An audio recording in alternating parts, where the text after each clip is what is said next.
My husband sold our home and told me to leave by noon. His mistress was already measuring the drapes. He screamed, "Get out." I didn't pack. I called my lawyer. At 12 p.m., a black SUV pulled up. Turns out, before the story begins, please comment down below where you are watching from. Don't forget to like and subscribe to this channel. The rain battered against the floor-to-ceiling windows of the master bedroom, distorting the panoramic view of the manicured lawn outside. Inside, the silence was louder than the storm. Elena Vance sat at her vanity, the cold marble pressing against her forearms as she stared at her reflection. She applied her night cream with mechanical precision, but her eyes weren't focused on her skin. They were fixed on the reflection of her husband, Mark, in the mirror behind her. Mark was sitting on the edge of the bed, his back rigid. The blue light of his smartphone illuminated a face that had once been open and warm, but lately seemed carved from stone. He was typing furiously, his thumbs moving with a frantic energy that didn't match the late hour. "Mark?" Elena asked, her voice soft, barely cutting through the hum of the air conditioning. He jumped, his hand instinctively snapping the phone face down against the duvet. The movement was too sharp, too guilty. He turned to her, forcing a smile that didn't reach his eyes. "Jesus, Elle. You startled me. You've been staring at that screen for an hour. Is everything okay with the firm?" "It's fine. Just market volatility. You know how it is," he said, waving a dismissive hand. He stood up and walked toward the bathroom, bypassing her without so much as a touch on her shoulder. "I have to handle some client anxieties. Go to sleep. Don't wait up." Elena watched him close the bathroom door. The lock clicked. It was a small sound, but it echoed like a gunshot in the quiet room. A knot tightened in her stomach, a familiar sensation that had become her constant companion over the last 3 months. It wasn't just the locked doors or the phone guarded like a nuclear code. It was the shift in the air. The house, a sprawling contemporary estate that she had inherited from her grandmother before they met, used to feel like a sanctuary. Now it felt like a stage where a bad play was being rehearsed. She stood up and walked to the window. The reflection of the room ghosted over the dark trees outside. This house was everything to her. Memories of her childhood, the smell of her grandmother's lavender perfume, the safety of stone and glass. Mark had moved in 5 years ago, bringing his charm and his ambition, but not much else. She had never minded. She had enough for both of them, or so she thought. The bathroom door opened, and Mark emerged. He smelled of mouthwash and expensive cologne, too strong for bedtime. He walked over to his briefcase resting on the chaise lounge and pulled out a thick stack of documents. "Actually, Elle, since you're up," he said, his tone shifting. The irritability was gone, replaced by a smooth, practiced casualness. "I need you to sign these. Tonight." Elena frowned, pulling her silk robe tighter around herself. "Tonight? It's almost midnight, Mark." I know. My assistant messed up the filing deadline. It's just some tax restructuring for the joint accounts. Routine stuff to lower our bracket," he explained, uncapping a fountain pen and holding it out to her. He tapped a sticky note labeled "Sign here" on the bottom of the last page. Elena took the papers, her eyes scanning the dense, legal jargon. "Tax restructuring?" she murmured. She flipped the page back, trying to see the header. "Mark, this says Asset Liquidation Authority. Why would we need to liquidate anything?"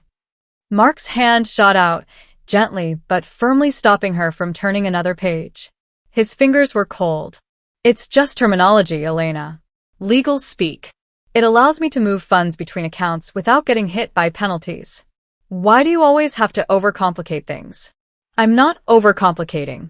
I just want to read what I'm signing." "Do you think I'm trying to trick you?" Mark let out a dry, incredulous laugh. He ran a hand through his hair, looking at the ceiling as if asking for patience. "I spend 12 hours a day busting my back to manage our portfolio, to keep this lifestyle afloat, and you can't trust me with a single signature?" The guilt trip was immediate and effective. Elena felt the heat rise in her cheeks. He knew exactly where to press, on her insecurity that she wasn't business-minded enough, that she was just the heiress with the art degree while he was the serious financial planner. "I didn't say I don't trust you," Elena whispered, her resolve wavering. "Then sign it. Please. I have a meeting at 7 a.m. and I need this off my desk." He pushed the pen into her hand, his eyes locking onto hers. They were intense, pleading, and underneath it all, strangely desperate. Elena looked at the paper. The text was blurry in the dim light. Her gut was screaming at her, a visceral, nauseating warning that something was terribly wrong. But the habit of being the good wife, the peacemaker, was a heavy chain. She pressed the pen to the paper. The ink flowed dark and permanent. She signed her name, Elena Vance. Mark snatched the papers away the second she lifted the pen. "Great. Thanks, babe." He didn't kiss her. He didn't say goodnight. He shoved the documents back into his briefcase and snapped the lock shut with a finality that made Elena flinch. "I'm going to sleep in the guest room," Mark announced, grabbing a pillow. "I have to be up early. I don't want to wake you." Before she could protest, he was gone. Elena stood alone in the center of the master bedroom. The silence returned, but now it felt heavier, suffocating. She walked to the bed, but couldn't bring herself to lie down. Instead, she noticed Mark's phone charger was still plugged into the wall, the cord dangling empty. Curiosity, cold and sharp, took over. She walked out into the hallway. The house was dark, but a sliver of light spilled from under the door of the guest room down the hall. She didn't mean to eavesdrop. She wanted to believe him. She wanted to believe it was just taxes. But as she approached the door, her bare feet silent on the plush carpet, she heard his voice. It was low, muffled, but distinct enough. "It's done," Mark whispered. There was a pause. Then a laugh, cruel and triumphant. "She signed it. Didn't even read the fine print." "Yeah, I know. Start packing, baby. The house is ours." Elena froze, her hand hovering inches from the door handle. The blood drained from her face, leaving her cold, trembling, and utterly awake. "Wait until tomorrow," Mark continued. "I'll make sure she's out before lunch." Elena stepped back, her breath hitching in her throat. The hallway seemed to spin. She wasn't just losing her husband. She was losing her home. Sleep was a luxury Elena couldn't afford. She spent the remaining hours of the night sitting in the dark of the living room, wrapped in a cashmere throw, watching the storm fade into a bruised, gray dawn. Every time she closed her eyes, Mark's whisper echoed in her mind. "The house is ours." By the time Mark came downstairs at 6:30 a.m., Elena was already in the kitchen, brewing coffee she didn't intend to drink. She needed to see him. She needed to see if the mask slipped. "You're up early," Mark said, adjusting his silk tie in the hallway mirror. He didn't look at her. He looked energized, practically vibrating with a manic sort of adrenaline. "Couldn't sleep," Elena replied, her voice steady despite the tremor in her hands. "About last night, the papers." Mark froze for a fraction of a second, then turned with a dazzling, practiced smile. "Don't worry about it, Elle. It's already filed. I'm handling everything. You just relax today. Maybe go to the spa? You look tired." He kissed her forehead, a cold, perfunctory peck, and breezed out the door. The heavy oak door clicked shut, sealing the silence back inside. Elena didn't go to the spa. She paced. She walked from room to room, touching the walls, the furniture, the memories. The library where her father used to read to her, the sunroom where she painted, the garden she had cultivated by hand. It felt like she was saying goodbye to a terminally ill relative. Around 10 a.m., the suffocating atmosphere became too much. She drove to a coffee shop in town, just to be around people, to escape the haunted feeling of her own home. But she couldn't stay away. A magnetic pull drew her back. When she pulled her SUV through the wrought iron gates at 11:15 a.m., her heart hammered against her ribs. There was a car in the driveway. It wasn't Mark's sedan. It was a pearl-white convertible, parked diagonally across the entrance, blocking the garage. It looked aggressive, flashy, and utterly out of place against the classic architecture of the house. Elena parked on the grass and hurried to the front door. It was unlocked. She stepped into the foyer, the familiar scent of lavender and old wood now tainted by something else, a cloying, sugary perfume. "Hello," Elena called out, her grip tightening on her purse strap. In the living room, a voice chirped back. It wasn't a voice she recognized. It was high, confident, and dangerously cheerful. Elena walked into the main living area. A woman was standing in the center of the room, her back to Elena. She was petite, with cascading blonde extensions and a tight, coral-colored dress that was far too casual for a business meeting. She was holding a tape measure against the floor-to-ceiling drapes, Elena's custom-made velvet drapes. The woman turned around.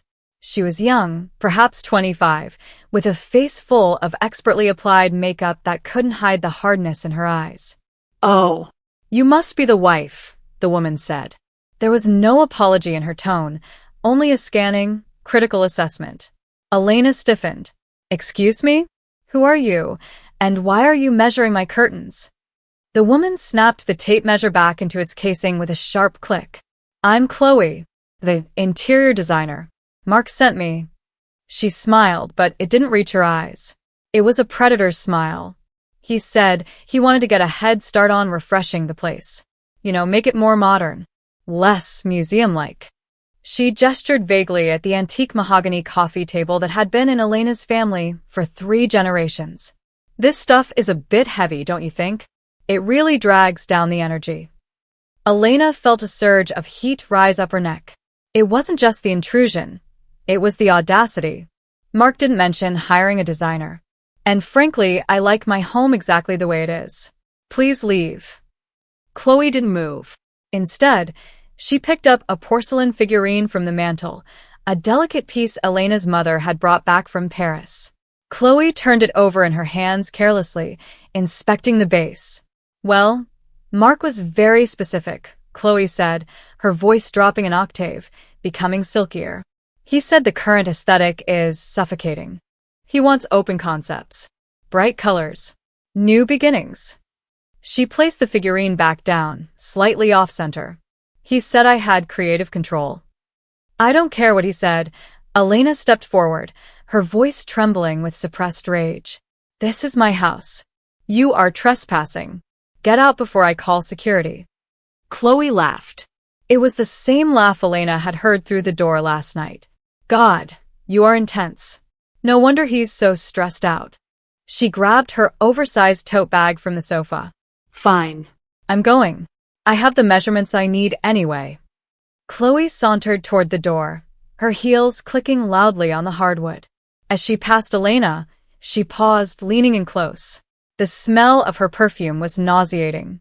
"By the way," Chloe whispered, her eyes gleaming with malice, "you might want to start packing those knickknacks. It takes longer than you think to clear out a whole life." Elena stood frozen as the front door slammed. Through the window, she watched Chloe get into the white convertible. As the woman threw her bag into the passenger seat, something caught the sunlight. Dangling from Chloe's ignition key was a keychain. It wasn't a generic ring. It was a custom braided leather fob with a silver V engraved on it. Elena's breath hitched. She had commissioned that keychain for Mark for their 5th anniversary. He had told her he lost it 2 weeks ago. Elena watched the car peel out of the driveway, her knees buckling. She collapsed onto the sofa Chloe had just vacated. The realization hit her like a physical blow. That wasn't a designer. That was the "we" in the house is ours. And she had the keys. Elena waited.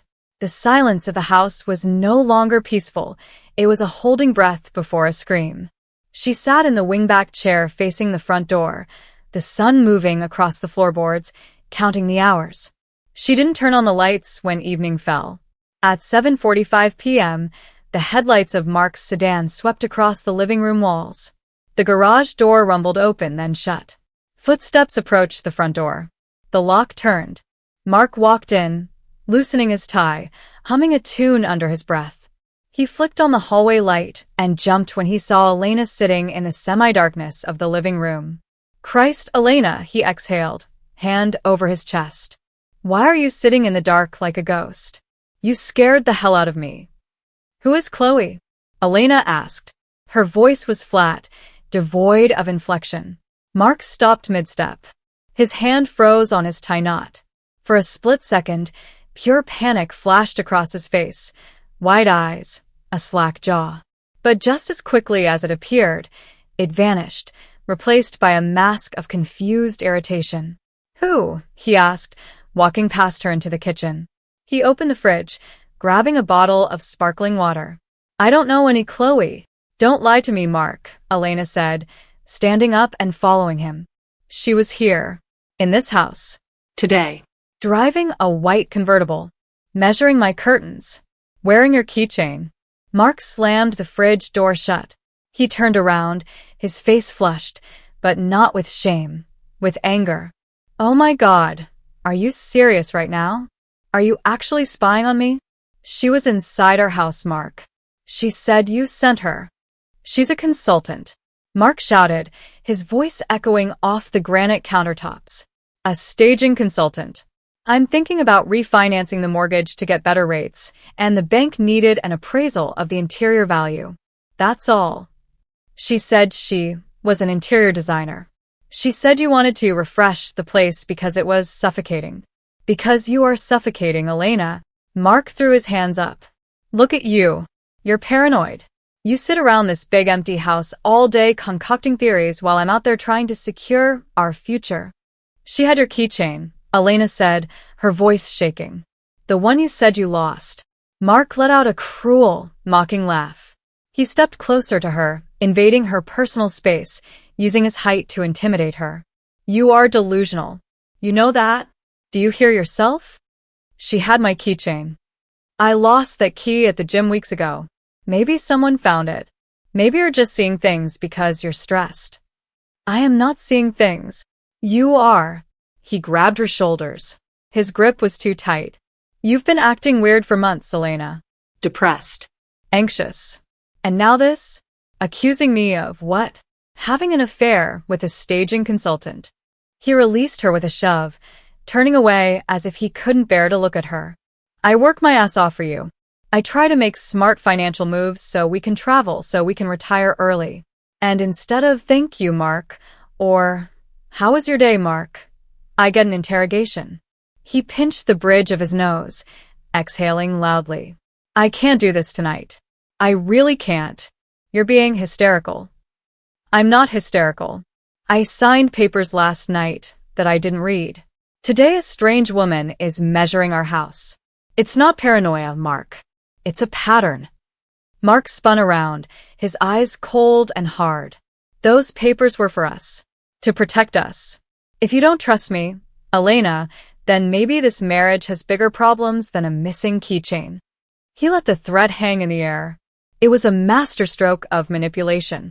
He had twisted the narrative so completely that Elena felt the ground shift beneath her feet. Was she crazy? Was it just a consultant? The keychain, it was small. Maybe she had imagined the V. Maybe she was just tired. Elena started, her voice losing its edge. She was so rude, Mark. She acted like she owned the place. She's a professional from a city, Elena. They're abrasive. You're just too sensitive. Mark's tone softened, sensing her retreat. He walked over and stroked her hair, a gesture that felt more like petting a dog than comforting a wife. Look, I'm sorry I yelled. I'm just stressed. This deal is huge for us. I need you to be on my team, okay? Can you do that? Can you just trust me? Elena looked into his eyes. They were the same blue eyes she had fallen in love with, but there was something missing behind them. A vacancy. A wall. She knew, deep down in the marrow of her bones, that he was lying. He was gaslighting her, rewriting reality to make her question her own sanity. But she also knew she had no hard proof. Not yet. If she pushed now, he would shut down, or worse, leave before she could figure out what he had really done with those papers. She had to play the game. She had to be the good wife one last time. Okay, Elena whispered, forcing her muscles to relax under his touch. I'm sorry. I'm just tired. That's my girl. Mark smiled, kissing her forehead again. Why don't you take a pill and go to sleep? I'll handle everything. I always do. Elena nodded and walked out of the kitchen. She climbed the stairs, her legs heavy as lead. She didn't go to the bedroom. She went to the guest bathroom, locked the door, and turned on the shower to mask the sound. Then she pulled out her phone. Her hands were trembling, but her mind was crystal clear. The doubt was gone. The denial was over. She opened her banking app. Access denied. She tried the investment portfolio login. Password changed. Mark hadn't just secured their future. He had locked her out of it. Elena sat on the cold tile floor, the steam filling the room. She didn't cry. The time for tears was over. She dialed a number she hadn't called in years. Hello? A gruff voice answered on the third ring.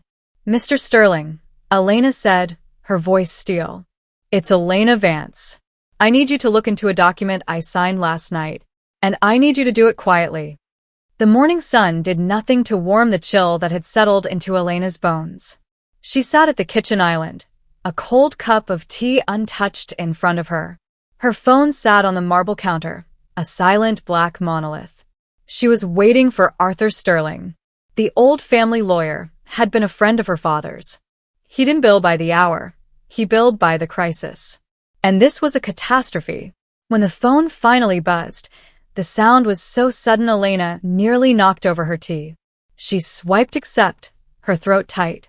Arthur? Elena. Sterling's voice was gravelly, stripped of its usual grandfatherly warmth. I need you to listen to me very carefully. Are you alone? Yes. Mark is at the office. I pulled the filing records from the county clerk's digital queue this morning. The document you signed last night wasn't a tax restructuring form, Elena. It was a quitclaim deed. The room spun. Elena gripped the counter edge, her knuckles turning white. What? A quitclaim deed, Sterling repeated, his voice heavy with professional fury. You legally relinquished your interest in the property. You transferred the sole title of the estate to a holding company called Phoenix Ventures LLC. I don't know that company, Elena whispered, tears pricking her eyes. Is it Mark's? I ran a background check. The registered agent is a shell corporation, but the primary beneficiary is Mark Vance. Sterling paused, the silence stretching thin. Elena, you didn't just refinance. You gave him the house. Legally, as of this morning's filing, you are a guest in your own home. A sob tore from her throat, raw and jagged. The betrayal wasn't just emotional, it was surgical. He had looked her in the eye, played on her insecurities, and tricked her into signing away her heritage, her sanctuary. Can we stop it? She asked, her voice trembling. We can contest it. Duress, fraud, lack of counsel. But it will be a war, Elena. And to win a war, I need ammunition. I need to know why he did this now. I need to know where the money is going. I'll find it, Elena said, a cold resolve hardening over her grief.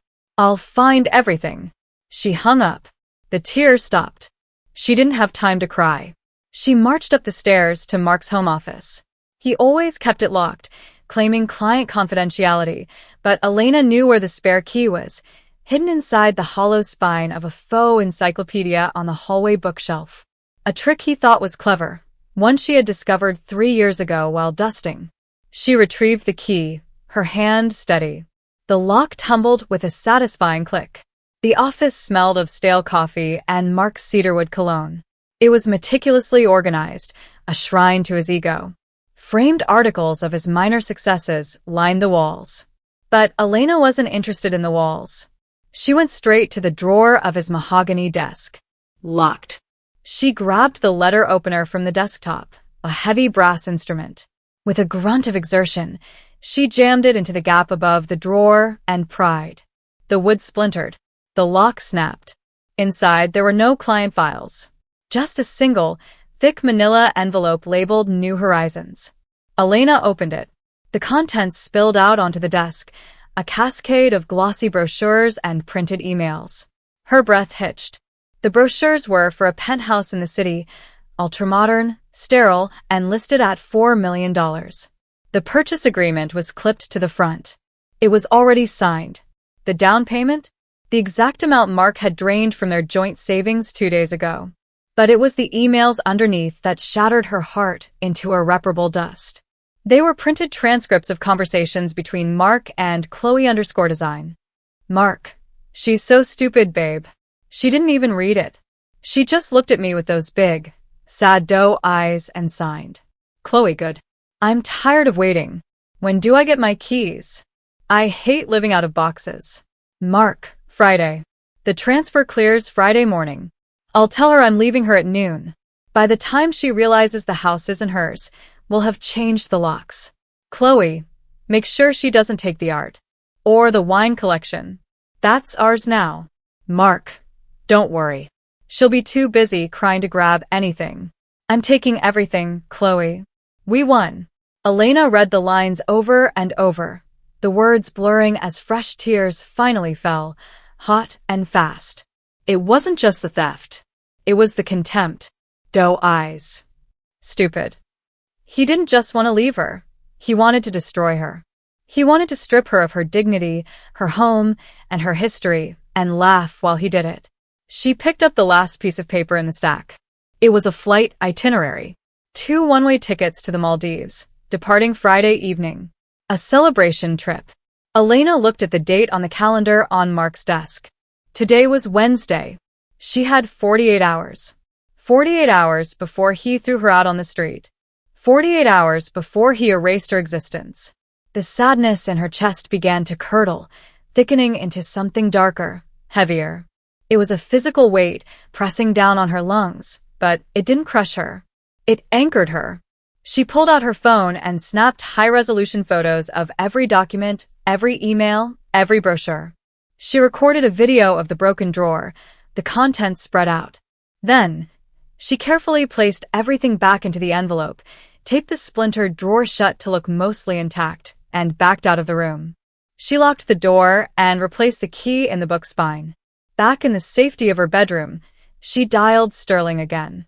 I have the proof, Elena said. Her voice sounded strange to her own ears, devoid of fear, devoid of warmth. It was the voice of a stranger. He plans to evict me on Friday at noon. He thinks he owns the place. Send me the files, Sterling said. I'll draft the injunctions. We'll freeze him out. No, Elena said. She walked to the window and looked out at the sprawling lawn, the place where she had married Mark 5 years ago. Don't freeze him yet. Let the transfer process. Let him think he's won. Elena, that is incredibly risky. If the title transfers. I want him to feel safe, Arthur. I want him to stand in this house, holding the deed, thinking he's untouchable. Elena's reflection in the glass stared back at her, eyes dry, jaw set. And then I want to bury him. Thursday dragged on with the agonizing slowness of a terminal illness. The house, usually bathed in the warm, golden light of the afternoon sun, felt cold and gray, as if the walls themselves knew they were being betrayed. Elena moved through the rooms like a phantom. She didn't eat. She couldn't. The knot in her stomach had tightened into a hard, painful stone. Every time she looked at an object, the hand-woven rug in the hallway, the crystal vase on the mantel, the books lining the library shelves, she felt a fresh wave of grief. These weren't just things. They were the texture of her life, and Mark was about to strip them away like dead skin. The hardest part was the silence. She had cut herself off from everyone to maintain the ruse. She couldn't call her friends. They would scream. They would intervene. They would ruin the trap. She was utterly, terrifyingly alone with her secret. At 4 p.m., the front door opened. Mark was home early. Hey, babe, he called out, his voice booming with a manic cheerfulness that made Elena flinch. He walked into the living room carrying a stack of flat cardboard boxes. I thought we could get a head start on that spring cleaning we talked about. You know, purge the old energy. Elena stood by the window, her arms wrapped around herself. Spring cleaning, she repeated, her voice hollow. Mark, it's November. Never too late to declutter. He dropped the boxes on the floor with a heavy thud. He didn't look at her. His eyes were darting around the room, cataloging, calculating. He walked over to the bookshelf and pulled down a first edition of Jane Eyre, a gift from Elena's late father. Like this old stuff, he said, tossing the book into a box. Do we really need dusty old books? Digital is the future, minimalism. Elena felt a physical pain in her chest, sharp and breathless. He wasn't cleaning. He was erasing her. He was clearing the stage for Chloe. Please be careful with that, Elena said, the words scraping her throat. My father gave me that. Mark rolled his eyes, dropping a handful of porcelain figurines on top of the book. The sound of clinking ceramic made Elena wince. You're so sentimental. It's just stuff, Elena. We need space. We need to breathe. He spent the next 2 hours tearing through the ground floor. He was aggressive, almost violent in his haste. He swept framed photos of them, their wedding, their honeymoon, into a trash bag. Not a storage box. A trash bag. Elena sat on the sofa, her hands clenched in her lap, her fingernails digging into her palms until they bled. She wanted to scream. She wanted to grab the fireplace poker and shatter his arrogance. But she sat still. She had to be the victim. She had to be the weak, clueless wife one last time. I ordered pizza, Mark announced at 7 p.m., dusting his hands off on his trousers. The living room was now a graveyard of boxes and black bags. I'm going to eat in the study. I have some calls to make. He grabbed a slice of pepperoni straight from the box and vanished upstairs, whistling. Elena was left alone in the ruin of her living room. The smell of the pizza grease mixed with the dust of disturbed memories made her gag. She ran to the downstairs powder room and dry-heaved over the sink, her body shaking uncontrollably. She looked at herself in the mirror. Her face was pale, her eyes rimmed with red, her hair limp. She looked broken. She looked exactly how Mark wanted her to look. I can't do this, she whispered to her reflection. I'm not strong enough. The despair was a black water rising around her. Maybe she should just leave. Just pack a bag and go tonight. Let him have the house. Let him have the victory. Was a building worth this torture? Was revenge worth this piece of her soul? She sank to the floor, pulling her knees to her chest, and wept. Not the silent, stoic tears of the previous night, but ugly, heaving sobs that racked her entire body. She cried for her marriage, for the man she thought she knew, and for the foolish girl who had trusted him. After an hour, the tears ran dry, leaving her hollowed out. The house was silent again. Mark was likely asleep, dreaming of his Maldives getaway. Elena stood up, splashing cold water on her face. She needed to breathe. She walked out of the powder room and down the hall toward the library, the one room Mark hadn't touched yet. She sat at her grandmother's heavy oak desk, tracing the grain of the wood. This desk had been the command center of the Vance family for decades. Her grandmother, a steely matriarch who had built the family fortune after her own husband left her, had sat right here. Never let a man hold the pen when it comes to your destiny, Elena, her grandmother used to say. Elena opened the bottom drawer of the desk. It was where she kept the dead files, old warranties, instruction manuals, and the original deed to the house, kept in a fireproof lockbox. She needed to see it. She needed to remind herself of what she was fighting for. She pulled out the heavy steel box and keyed in the combination, her grandmother's birthday. The lid popped open with a hiss of air. Inside lay the original deed, yellowed with age, bound in a blue legal folder. Elena picked it up, her fingers trembling. She opened it, scanning the familiar legal description of the land. Then, a second document, thinner and stapled to the back of the deed, slipped out and fluttered to the floor. Elena frowned. She didn't remember this paper. She bent down and picked it up. It was a notarized addendum, dated 2 weeks before her grandmother's death. The header read, Irrevocable Generation-Skipping Trust Agreement. Elena's eyes widened as she read the first paragraph. The legalese was dense, but the meaning was clear. Her grandmother hadn't just left her the house. She had placed the property into a dynasty trust. According to the clause in bold print, the beneficiary, Elena Vance, shall have right of usage and income, but the title of the property shall remain held in trust in perpetuity. No sale, transfer, or encumbrance of the property by the beneficiary or any spouse shall be valid without the express written consent of the appointed trustee. Elena stopped breathing. She read it again. And again. Mark had made her sign a quitclaim deed to transfer her ownership to his shell company. But according to this document, she didn't technically own the title to sell it. The trust did, which meant the paper she signed last night was worthless. It meant Mark's sale to his LLC was void from the moment he filed it.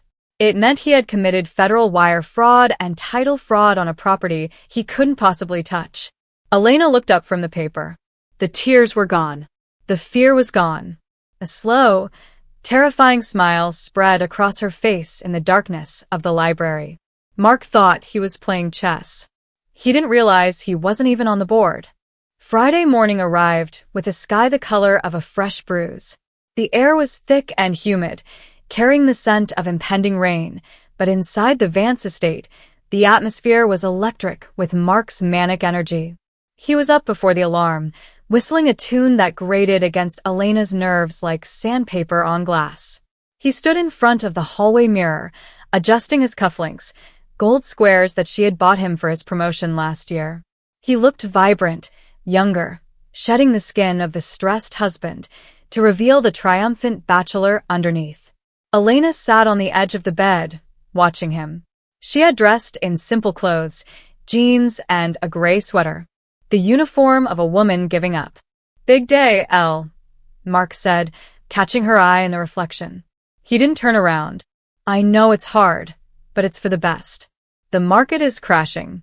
We're lucky I found a buyer so quickly." "A buyer," Elena repeated softly.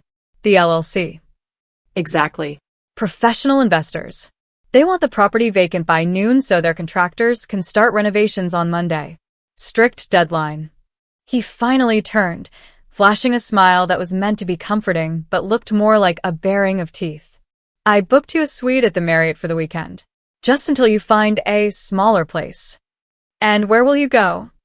"Oh, I'll be staying with a friend, near the office, to handle the closing details." He checked his watch, a Rolex Submariner, another gift from her. "I have to run. Final signatures at the bank. I'll be back at 11:30 with the movers to help you with the rest of your boxes." He walked over and patted her cheek. His hand was warm, damp with excitement. "Don't look so sad. It's just a house. You'll be happier without the burden." As soon as the front door closed, Elena's posture shifted. The slump in her shoulders vanished. She stood up, her spine straightening into a rod of steel. She didn't start packing. She grabbed her keys and the folder from the nightstand, the one containing the photos of Mark's fraud and the original trust document, and walked out to her car. 30 minutes later, she was sitting in the mahogany-paneled office of Arthur Sterling. The lawyer, a man who looked like he had been carved out of old oak, adjusted his spectacles as he read the trust agreement Elena had found. The silence in the room was absolute. Sterling read the document once, then twice. He set it down on the desk and looked at the stack of evidence Elena had printed, the fake quitclaim deed, the emails with Chloe, the flight itinerary to the Maldives. "Well," Sterling said, leaning back in his leather chair. A rare, grim smile tugged at the corner of his mouth. "Mark isn't just a thief, Elena. He's an idiot." "The trust is valid?" Elena asked, her hands clasped tight in her lap. "Ironclad," Sterling confirmed. "Your grandmother was a brilliant woman. She anticipated exactly this kind of predatory behavior. This house doesn't belong to you, Elena. It belongs to the Vance Matriarchal Trust. You are the beneficiary, yes, but you have zero legal authority to sell it, transfer it, or gift it without a co-signature from the trustee." He tapped the fraudulent quitclaim deed with a heavy finger. "This piece of paper he made you sign? It's legally worthless. It's like trying to sell the Brooklyn Bridge with a napkin receipt." "So, the sale didn't happen?" "Oh." In his mind, it did. Sterling's eyes narrowed. "And that's where he hung himself. I checked the wire transfers this morning. He moved $1.2 million from the buyer account, money he likely borrowed or embezzled, into his personal offshore account, using this void deed as collateral. Then he used that money to pay off the mortgage that didn't exist." Sterling leaned forward, his voice dropping to a dangerous growl. He has committed title fraud, wire fraud, and grand larceny. And since he used the banking system to move the money across state lines to pay for that penthouse, that's federal. Elena felt a cold shiver run down her spine. It wasn't fear. It was the thrill of the guillotine blade hovering at the top of the track. "So, what do we do?" she asked. "Do we stop him now?" "We could," Sterling said, taking off his glasses and polishing them. "We could file an injunction right now. The police would pick him up for questioning, the sale would be blocked, and you'd spend the next 5 years in civil court fighting him for assets." He looked at her, his eyes sharp. "Or, we let him finish the crime." Elena's heart hammered. Finish it? For the charges to stick, really stick, with no wiggle room for a plea deal, he needs to attempt to enforce the fraudulent ownership. He needs to physically evict the legal resident. Sterling placed his glasses back on. "He needs to throw you out. He plans to do that at noon," Elena said. "Then let him," Sterling said. "Go back home." Wait. Let him walk in that door with his mistress. Let him demand the keys. Let him declare ownership in front of witnesses. Sterling reached for his desk phone. "I'm going to call a contact I have in the Economic Crimes Division. We'll have a unit stationed down the street. The moment he forces you out, you call me. That is the trigger." Elena stood up. She felt light, untethered. The victim who had cried on the bathroom floor was dead. In her place stood the granddaughter of the woman who had built an empire from nothing. "One more thing," Sterling added as she reached the door. "He mentioned a mistress? Chloe?" "Yes. If she's on the deed for the new penthouse, or if she accepted any of the stolen funds, she goes down to accessory to fraud." Elena nodded, her hand on the doorknob. "She's measuring curtains for a house she'll never live in." "Go home, Elena," Sterling said softly, "and get ready to put on the performance of your life." Elena drove back to the estate. The rain had started, a light drizzle that misted the windshield. She pulled into the driveway, noting the empty spot where Mark's car usually sat. She walked inside. She didn't pack a single box. Instead, she went to the kitchen, poured herself a glass of her grandmother's vintage Pinot Noir, and sat in the living room wingback chair, the Queen's throne. She took a sip of the wine. It tasted like blood and victory.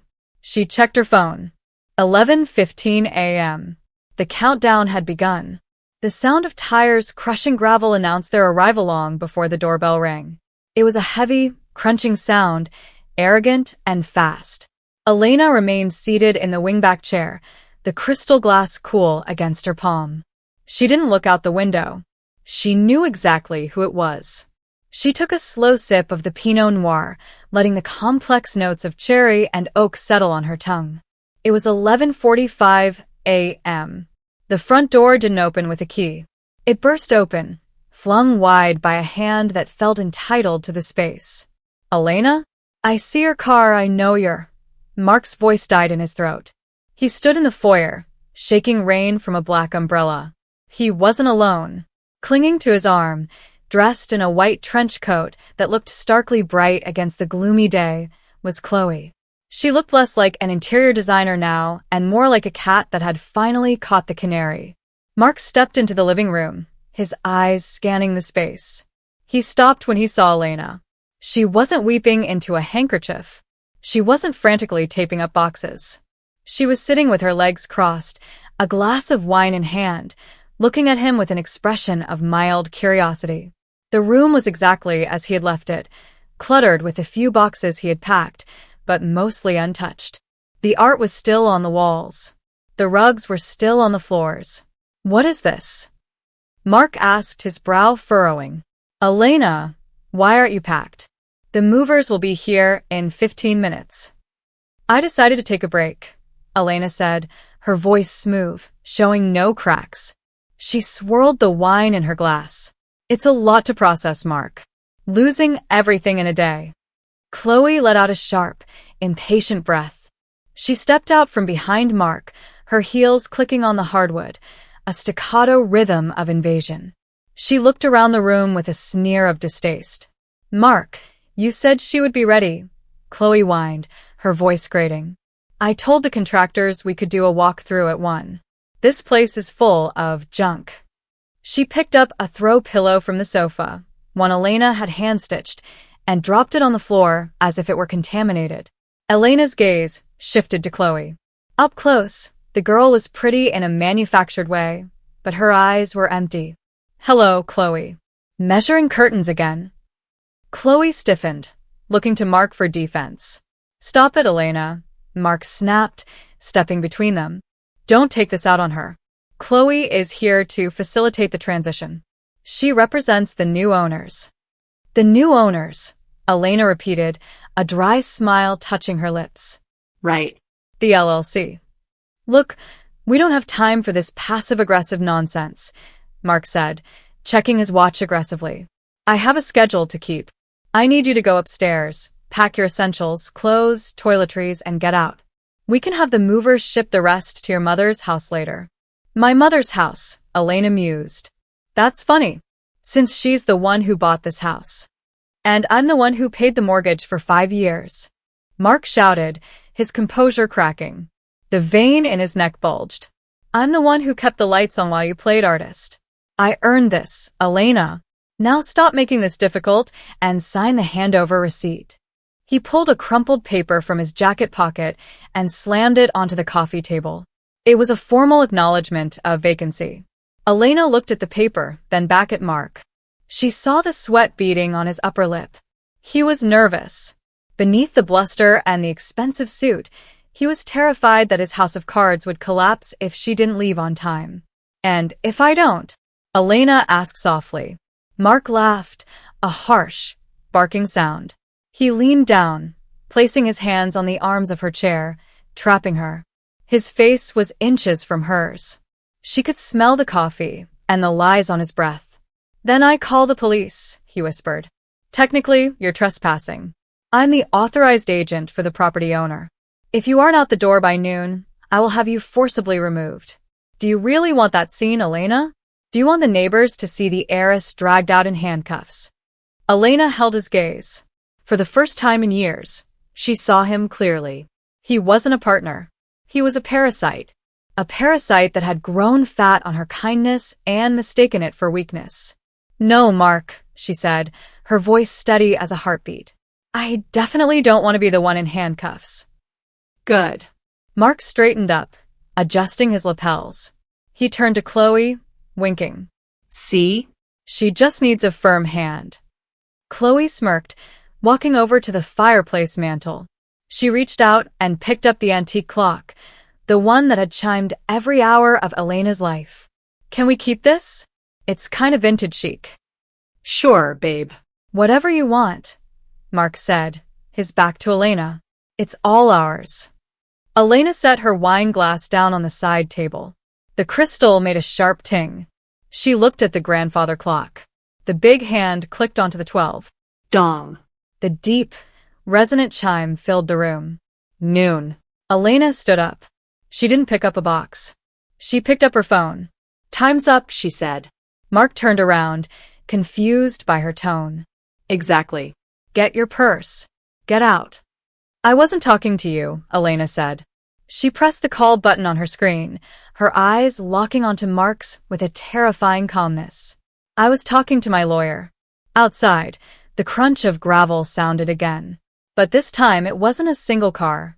It was a convoy. The heavy, unmistakable thud of doors slamming echoed through the rain. Mark frowned, looking toward the window. Who was that? Ideally the movers. He walked to the window and pulled back the curtain. His face went slate gray. That's not the movers, Elena said, stepping up behind him. Mark stumbled back, the curtain falling from his hand. Why is there a SWAT team in our driveway? The silence that followed Mark's question was heavy, broken only by the rhythmic thud-thud-thud of the rain against the glass and the distant, rising wail of sirens joining the convoy. The flashing lights, red and blue, harsh and violent, sliced through the gloomy living room, illuminating the terror etching itself onto Mark's face in strobing intervals. I ask you a question. Mark's voice cracked, losing its polished baritone. He backed away from the window, as if the glass were hot to the touch. Why are there police outside? Did you call them? Did you tell them I was hitting you or something? Is that your play? Elena didn't stand up. She remained in the wingback chair, the picture of regal composure amidst the collapsing world. She watched him unravel with a detached fascination, like a scientist observing a specimen under a microscope. I didn't tell them you were hitting me, Mark, Elena said, her voice soft but carrying effortlessly across the room. I told them you were stealing. Stealing? Chloe shrieked. She dropped the antique clock she was holding. It hit the rug with a dull thud, the glass face cracking. Mark, what is she talking about? You said you owned this place. You said the transfer cleared. I did. It did. Mark spun on his heel, looking frantically between his mistress and his wife. His hands were shaking now, flapping uselessly at his sides. It's a misunderstanding. It's a banking error. I'll clear it up. I need to talk to them. He started toward the front door, adjusting his tie, trying to summon the arrogance that had carried him through life so far. But he stopped dead when he saw the movement through the frosted glass panels of the entryway. Shadows. Tall, uniformed shadows blocking the exit. You can't talk your way out of a federal indictment, Mark, Elena said. Mark froze. He turned back to her, his face draining of all color. Federal? Elena reached into the tote bag beside her chair. She pulled out the blue folder, the one she had retrieved from the fireproof box in the library. She tossed it onto the coffee table. It landed atop the vacating receipt Mark had tried to force her to sign. You were so busy trying to liquidate my life, you never bothered to check the foundation, Elena said. You didn't read the original deed, did you? You just assumed. Mark stared at the folder. He didn't want to touch it. He looked at it as if it were a bomb. Pick it up, Elena commanded. It wasn't a request. Mark moved like a puppet on a string. He walked to the table and opened the folder. His eyes scanned the document. Elena watched his pupils dilate as he read the words irrevocable trust. The house isn't mine, Mark, Elena explained, her voice devoid of pity. It never was. My grandmother left it to a generation-skipping trust. I am the beneficiary, not the owner. I have no legal right to sell it. And neither do you. Mark looked up, his mouth opening and closing soundlessly. The realization hit him in waves. That means... He stammered. That means the quitclaim deed you made me sign is void, Elena finished for him. It means the sale to your shell company is invalid. It means the $1.2 million you wired out of the country this morning wasn't a sale proceed. It was theft. Wire fraud. Title fraud. Money laundering. Chloe let out a strangled noise. She backed away from Mark, her heels catching on the rug. You stole the money? Mark, you said you had investors. You said it was clean. Shut up, Chloe. Mark roared, veins bulging in his forehead. He looked at Elena, his eyes wild, desperate. The predator was trapped. Elena, baby, listen. We can fix this. I can transfer the money back. I can say it was an error. You don't have to do this. Think about us. Think about the scandal. The scandal. Elena laughed. It was a cold, sharp sound. Mark, look out the window. The scandal is already parked on the lawn. I'll give you half, Mark pleaded, dropping to his knees. The transformation was pathetic. The man who had stood over her 5 minutes ago, demanding she leave, was now crawling. I'll give you the penthouse. I'll give you everything. Just tell them it was a mistake. Tell them you authorized it. I can't, Elena said, taking another sip of her wine. My lawyer has already filed the affidavit. It's out of my hands. You, ***. Chloe screamed. She lunged at Mark, hitting his chest with her fists. You dragged me into this. I signed those papers too. You said I was just a witness. You're not a witness, Chloe, Elena interjected calmly. You're an accomplice. Did you enjoy measuring the curtains? I hope you measured them for a 6x8 cell. The air in the room was suffocating. Mark remained on his knees, clutching the trust document, his breathing coming in shallow, ragged gasps. He looked at the door, then at the back window, searching for an escape route that didn't exist. Why? Mark whispered, looking at Elena with genuine confusion. Why did you wait? You knew. You knew days ago. I wanted to see if you would stop, Elena said, her eyes darkening. I gave you every chance, Mark. I asked you about the papers. Asked you about Chloe. If you had told the truth just once, maybe I would have just divorced you. But you didn't. You doubled down. You tried to break me. She leaned forward, her voice dropping to a whisper that cut deeper than any scream. So, I let you hang yourself. A thunderous pounding erupted on the front door. The wood shook on its hinges. Police. Federal agents. Open the door. Mark flinched violently, covering his head with his hands. Chloe burst into hysterical tears, backing into the corner of the room. Elena stood up slowly. She smoothed her sweater, placed her empty wine glass on the table, and walked past her kneeling husband. She didn't look down at him. I believe they're here for you, she said. She walked to the foyer, her hand hovering over the lock. The final barrier between Mark's lies and the hard, cold truth was about to fall. Elena turned the brass deadbolt. It clicked, a small, mechanical sound that signaled the end of her marriage and the beginning of the end for Mark Vance. She pulled the heavy oak door open. The world exploded into the foyer. The rain lashed in, cold and violent, followed instantly by a wall of dark uniforms. It wasn't just local police, it was a tactical unit from the Economic Crimes Division. The visual impact was terrifyingly efficient. Behind them, the black SUVs sat idling in the driveway like sleek, predatory beasts, their lights slicing through the gray afternoon. Federal agents. The lead officer, a man with a face like chiseled granite, barked the command. He didn't even look at Elena. He looked past her, his eyes locking onto the man cowering in the center of the living room. Mark Vance. Mark scrambled backward on the expensive Persian rug, his heels digging into the wool, his breath coming in sharp, wet gasps.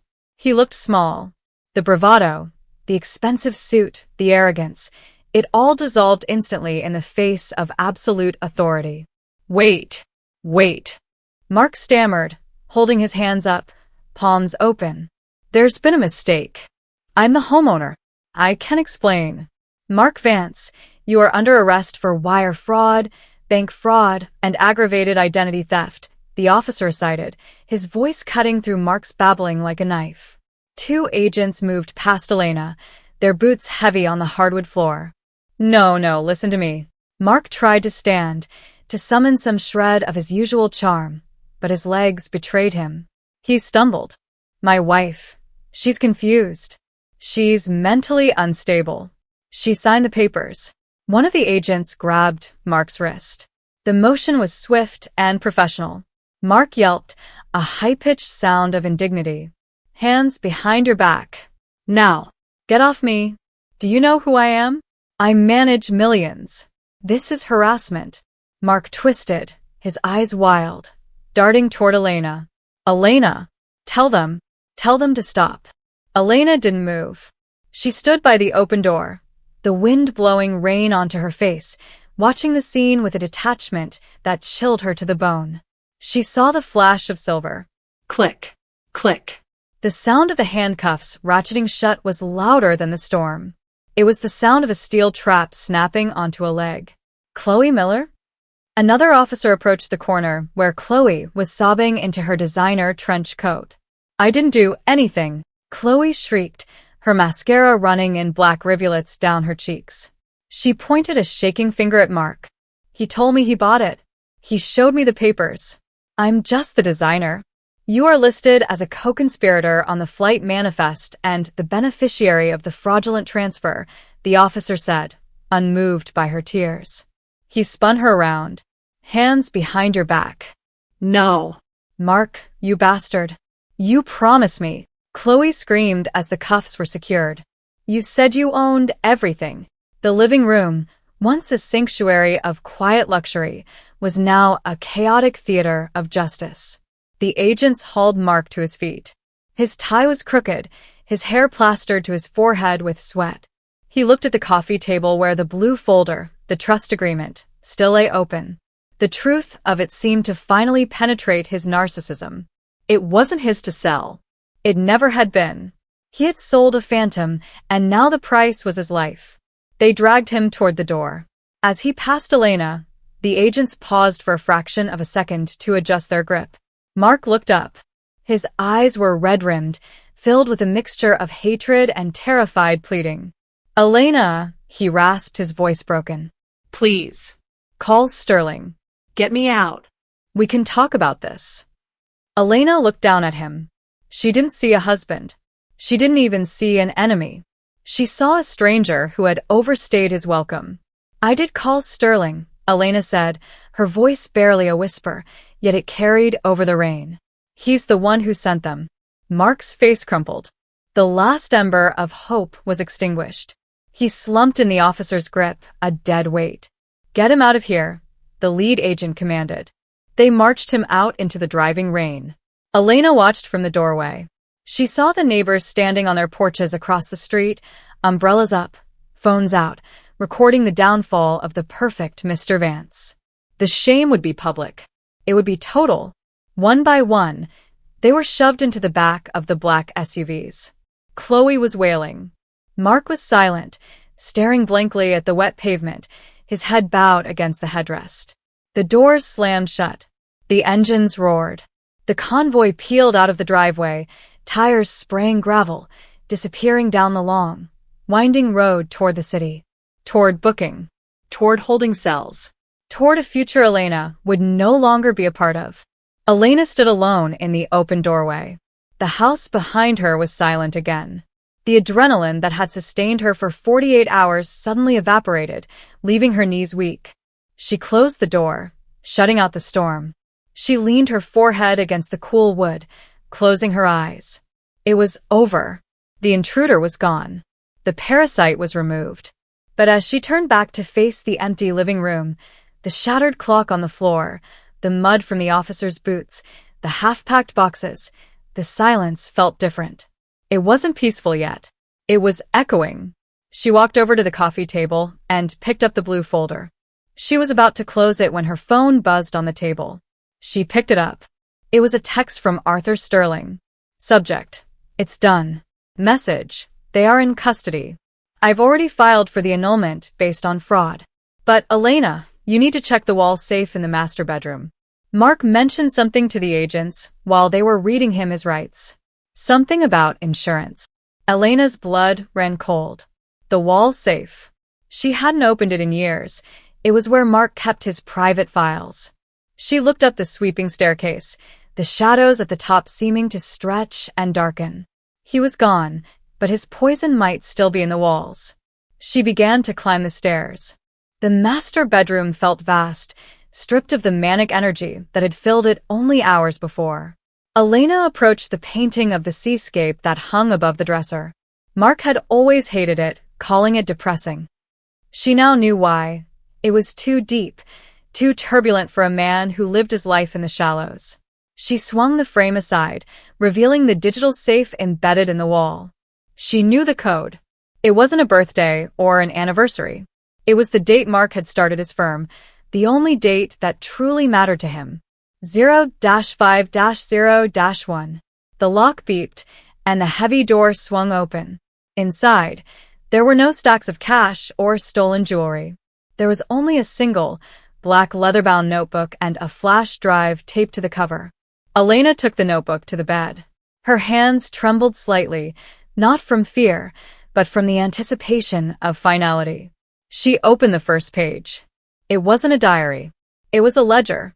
At the top of the page, dated 5 years ago, 2 months before they met, was a header written in Mark's neat, architectural block letters. Project: Vance Estate. Elena felt the breath leave her lungs. She turned the pages. It was all there. A meticulous, sociopathic accounting of their entire relationship. Dinner at La Cuckoo, minus $400 investment. Engagement ring, minus $15,000 sunk cost. Wedding, paid by trust, ROI begins. Year 1 extraction, plus $50,000 via joint account padding. He hadn't just fallen out of love. He had never fallen in. Every smile, every touch, Every "I love you" had been a calculated line item in a business plan designed to liquidate her heritage. The insurance he mentioned wasn't leverage against her. It was his twisted trophy case, a log of how he had fooled the naive heiress. She didn't cry. The tears had dried up days ago. Instead, a profound sense of lightness washed over her. The lingering, toxic question that haunts every betrayed spouse. Did I do something wrong? Was I not enough? Evaporated instantly. She wasn't inadequate. She was a mark. And the mark had just outsmarted the con artist. Elena closed the notebook. She picked up her phone and dialed the lead agent's number Sterling had given her. "I have something you need to see," she said. He kept records. It wasn't just fraud. It was premeditated. 6 months later, the late spring sun poured through the open French doors, flooding the living room with a warmth that felt brand new. The heavy, velvet drapes were gone, replaced by sheer linen that danced in the gentle breeze. The air smelled of jasmine from the garden and fresh oil paint. Elena stood before a large canvas set up in the center of the room, the spot where Mark had once knelt in handcuffs. She was covered in smudges of cerulean and ochre, a brush tucked behind her ear. The house was no longer a museum of her grandmother's past, nor a stage for Mark's lies. It was an art studio.